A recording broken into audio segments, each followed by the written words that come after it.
exciting to be here. So today we're going to talk about how to create and drive customer success DNA in your organization. Really from the organization perspective, less from the customer success organization perspective. Before we start, just a little bit about what we do at Cognigo. So we are a startup and we developed an AI-driven tool, technology, that helps enterprise organization to really take control and understand their data. To simplify things, yeah, I can speak. Oh, yeah, that's better. I can see. You can think about it as Siri or Alexa for those Google fans. That basically you can ask anything about your data organization, whether it's related to privacy, security, or just organizational data. Where is Chilik Hochberg's data? Where are my risks? And so on and so forth. What's really amazing about Cognigo is when before I joined, the first hired VP was the VP of Customer Success, which was actually yours truly. Obviously, it's not a typical and standard thing. So our CEO and founder did something that is very not trivial, right? So it's not something you see a lot in our industry, and I think it's very appreciated and something that caught me, obviously, to join Cognigo. And really led me to this talk, to really think of where customer success and company DNA, what is the relation between customer success and the company's DNA, and how you really deal with it, right? So we, as customer success leaders, I think most of us are here, really focused on our external activities, but not necessarily we focus on what's going on internally. So I went to the sources and really looked on, what is DNA? So the fundamental and distinctive characteristics or qualities of someone or something, especially when regarded as unchangeable. Now, we all know these detective movies, detective series on Netflix. We all seen that. This detective goes to the crime scene. He found a sample of DNA, and then he went to the criminal and take a sample of the DNA. And guess what? There's a match. And they go to court. The judge said this guy is guilty, right? So basically, real DNA cannot change. However, what we're going to talk about in the next 15 minutes is that company DNA can change. And I think if we think about it in terms of our organizations, so we all have different teams, we all have different departments in the organization.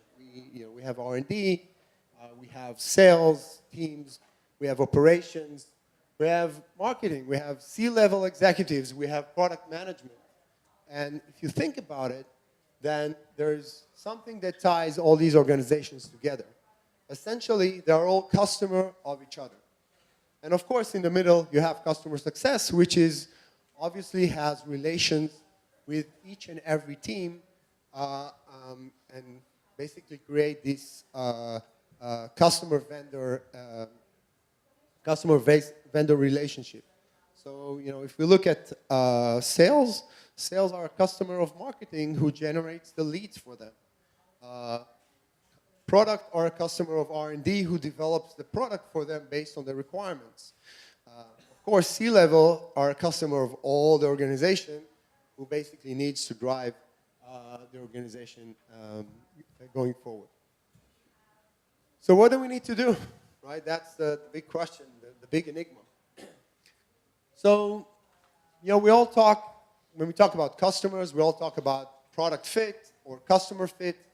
And as customer success leaders, essentially, we want to have the customer fit the product, and that will lead to success. So we'll talk about segmentation. We talk about what customer would be successful with our product. So in this presentation, we actually talk about culture fit. So I would argue that in order to to have the right DNA, you need to have a culture fit. At Cognigo, what we do, we focus on hiring slow. So we focus on hiring the right people for us, not necessarily the one with the right experience, but the people with the right culture fit and obviously experience. We also focus on firing fast, or letting go fast, or separating fast, the way you want to call it. But the idea is that if something doesn't work, you don't want to hang to it, right? You want to separate, you want to say goodbye nicely, and that's it. The results are that we have success, and we have almost 0% attrition in the company. Yeah, we're still small, but actually, when you're small, then any person that stays or lives makes the impact, and that's very important. The next thing, this is our Cognico team. So is building relationship and partnership. Yeah, you have all these wellness gigs, you have company events, you have happy hour. That's nice. But essentially the question is if people work together and build that relationship trust between them, between the departments, right? So we focus on getting R&D people in front of customers in company events or marketing events. We focus on bringing our product to the customer and sharing with them our customer dilemmas. And we also focus on getting the customer success involved in the different R&D sprints. So not just the release, not just what are we going to do in the next release, but really I'm pretty much involved in each and every sprint, in each and every design of what's going to go out to my customers. And you also want to involve the team in the values of the company. So what you see here is actually notes. They're actually hanged on in our laboratories. And these are results of a company event that we had in an exercise on values to the company. So we gave everyone in the company the ability to say what he wants the values to be. We created these notes. We created a value pact, which is hanged in the company, and basically created the ability to create this relationship and partnership between the employees in the company. We listen. We don't just listen to each other. We also show empathy, and we try to really understand what the other side feels and what they need in order to be successful in their way to get their things done. And that helps us to create value in the company. So it's not just about, hey, I need a feature. It's about getting the value of what this feature is all about. It's not about just getting another Salesforce process. So if a sales guy in Cognigo would say, this Salesforce process doesn't work for me, so we will interrogate him to say, all right, so what is your pain? What you need in order to succeed, in order to use the tool, right? You just tell someone use the tool. You want to understand what they need to gain, what their work is, what they want to do. And obviously being proactive, yeah, I know you heard it quite a lot, but being proactive, that means that it's not just about the last R&D developer getting requirements for product and say, well, I don't know what I need to do, so I'll just park it and wait for more information. It's about proactively going to the product manager and ask him, what do I need to do? Why do I do it? And go to the customer success person and say, well, what is the value? Why are we doing it? Oh, maybe we can do it that way or that way. I like to quote, I'm not sure if all of you have seen The Wolf of Wall Street. There's a very nice scene over there where he said, pick up the phone. It won't ring up for you, right? So the phone will not pick itself up, ring to customers, ring to people, ask questions. You need to be proactive. You need to do that. And at Cognigo, that's what we do. We just do it proactively, internally, getting things done. Lastly, and maybe maybe one of the most important characteristics that you want to have in your company, that's accountability. Now, I know that as Israelis, not sure how many non-Israelis in the room, as Israelis, we have a problem with the word accountability, simply because there is no one-to-one translation of accountability. There is taking responsibility, there are maybe few words that translate to accountability, but there's not really one, right? So we struggle with that, but I'll give you some examples. So one of the examples is when I used to work at RSA. RSA had a major breach 2011. Some of you remember. We're not going to go into the details, but what happened is that there was a big breach with their security product. And what was amazing is the way that the management managed this crisis. What they done is basically they were accountable. They took the responsibility for the breach. They went to the customers and actively, proactively, out front, came to them and say, this is what happened. This is what we know would happen. This is all the information.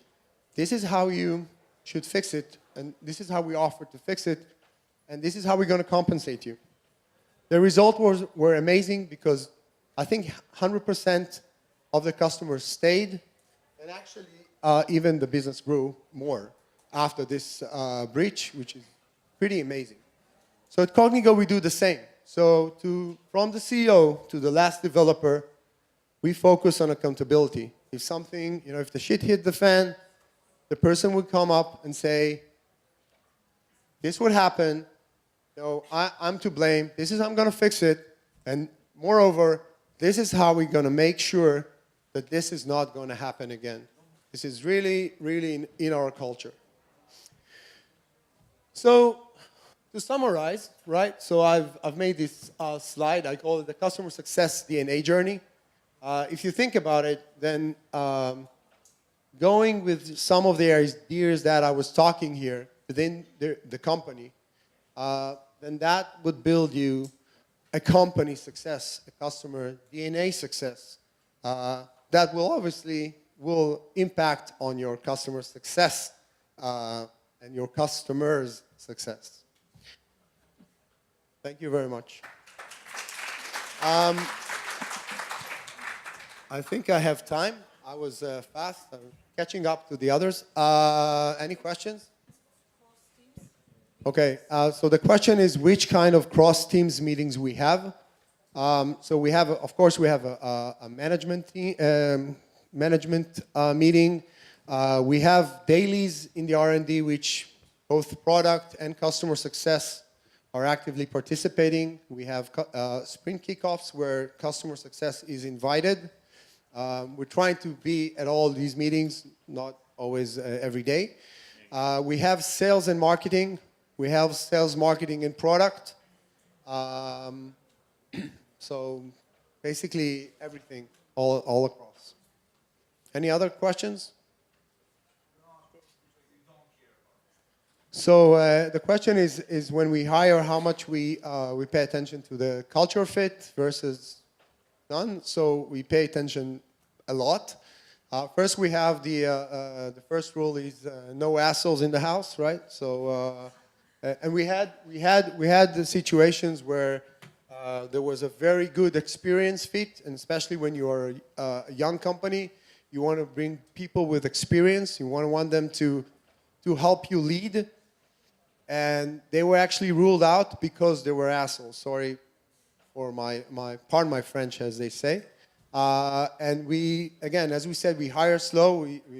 As a startup, we have quite a lot of steps. We focus on presentations. We focus on personal conversations. And again, as Yossi mentioned before, we really try to find those, to cherry pick our people. So, good question. The question was, I was the first hired VP as customer success. What was different than other startup that I worked before? So obviously it's leadership. So I think the founder and CEO was very customer success, very customer oriented, very customer success friendly. I think, and I think he has all these qualities that bring. So it's a lot about the people, a lot of the leadership. But I think it can change. So obviously, if you bring the right people, then that change. I worked for companies that didn't have this approach, and I think Ziv mentioned the ability to have just few people touch the customer, which creates the accountability and the responsibility of customer success and sales, for that matter, with the customer. And I think in other companies, everybody wanted to touch the customer, and that's, in my opinion, not the good way forward. The question was how much focus you will put on the AI knowledge of the CSM candidate, on the professional. So specifically, we will not put a real focus on the AI knowledge. We would be, again, focus first on personality, culture fit, and then on background. Obviously, we want to try and bring people from the domain that's relevant. I think if you focus on just the domain, then you lose the ability to get. So again, it's hard. It's hard to find good CSMs. It's hard to find this combination of culture fit, person, like human being, like a mensch, and obviously the domain. For me, AI knowledge would be less critical. So it's something that you can teach. Okay, thank you very much. Thank you, Chilik.